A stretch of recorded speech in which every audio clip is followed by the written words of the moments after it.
আসসালামু আলাইকুম। শিল্পনগরী খুলনা থেকে সাথে আছি আমি রুমিজ বিল্লা। আজ ৪-৫ দিন একটানা বৃষ্টি হচ্ছে, সাংঘাতিক বৃষ্টি। এদিক থেকে আবার আমার ছোট খালাম্মা অসুস্থ, আমাকে একটু ক্লিনিকে যেতে হবে।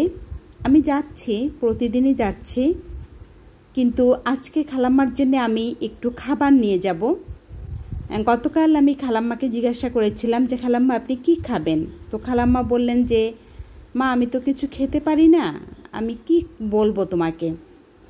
আসলে খালাম্মা অনেক রোগে জর্জরিত হয়ে গেছেন, যেহেতু বয়স্ক মানুষ। তার হার্ট ভালো আছে মাত্র 30%, এবং তার গল ব্লাডারে স্টোন, সেখান থেকে লিভার ইনফেকশন হচ্ছে।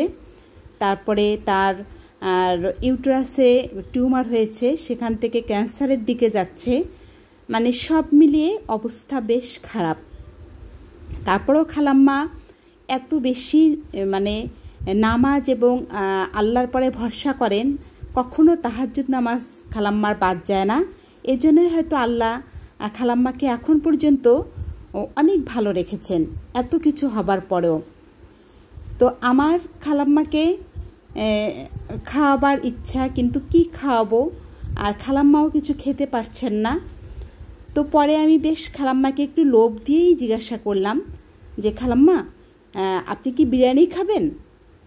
তো খালাম্মা বলল যে বিরিয়ানি তা একটু দিয়ে দেখতে পারো।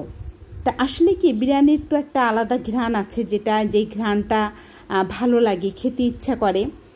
তো আমি খালাম্মার জন্যে সেই বিরিয়ানির রান্নাটাই করলাম। বিফ বিরিয়ানি করেছি, গরুর মাংস দিয়ে বিরিয়ানি করেছি। আর এটা করার কারণটা হচ্ছে আমার আম্মি তিনি মারা গেছেন, তবে তিনি মারা যাওয়ার আগে 2 বছর বিছানায় ছিলেন, এবং শেষের 3-4 মাস তাকে একটু তুলা ভিজিয়ে ঠোঁটটা ভিজিয়ে দেওয়া হতো। সে 1 চামচ পানিও খেতে পারতো না। কিন্তু হঠাৎ একদিন আমাকে বলে যে আমার খুব বিরিয়ানি খেতে ইচ্ছা করছে। সে কিছুই খেতে পারতো না, হয়তো ঘ্রাণটা নিত, যেহেতু সে 1 চামচ পানিও খেতে পারে না। কিন্তু আমি এমনই এক অভাগা কন্যা যে আমি আমার মায়ের ইচ্ছাটা পূরণ করতে পারিনি। তো এই কারণেই আমি খালাম্মাকে বললাম যে খালাম্মা বিরিয়ানি খাবেন? তো খালাম্মা বললেন যে ঠিক আছে এনো, তা কিন্তু খুব অল্প। তা আমি খালাম্মার জন্য রান্না করেছি বিরিয়ানি। তো আর এই যে ডিম ভাজি আর ভাত দেখতে পাচ্ছেন, এটা হচ্ছে খালাম্মাকে দেখাশোনা করার জন্য এক আপা আছেন।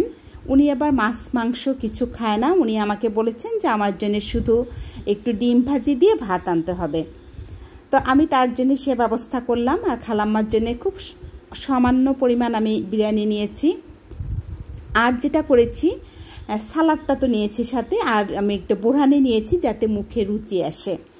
যা হোক আলহামদুলিল্লাহ, দুপুর থেকে বৃষ্টি নেই, রোদ উঠেছে একটু, আমার যেতে সমস্যা হয়নি। এবং খালাম্মাও আমার সামনে বসে 4-5 চামচ একটু মুখে দিয়েছেন, তাতেই আমি খুশি, আমার ভালো লেগেছে। এবং বাকিটুকুন রেখে দিয়েছেন যে আমি 1 ঘন্টা পর পর আমি 1 চামচ 2 চামচ করে আমি মুখে দেব। যা হোক খুব ভালো লাগছে। আর এই যে দেখেন বিকেলবেলা আকাশটা যে এত নীল হয়েছে, সন্ধ্যার সময় মাগরিবের আজান দেওয়ার সময় এত নীল আকাশ মাগরিবের সময় আমি কখনো দেখিনি। আলহামদুলিল্লাহ, দেখে একেবারেই মনটা ভরে গেল। তো আমি সাথে সাথে একটু ভিডিও করে নিলাম যে এরকম নীল আকাশ, ভীষণ ভালো লাগলো। আল্লাহ সব কিছু ভালো রাখুক। আল্লাহ হাফেজ।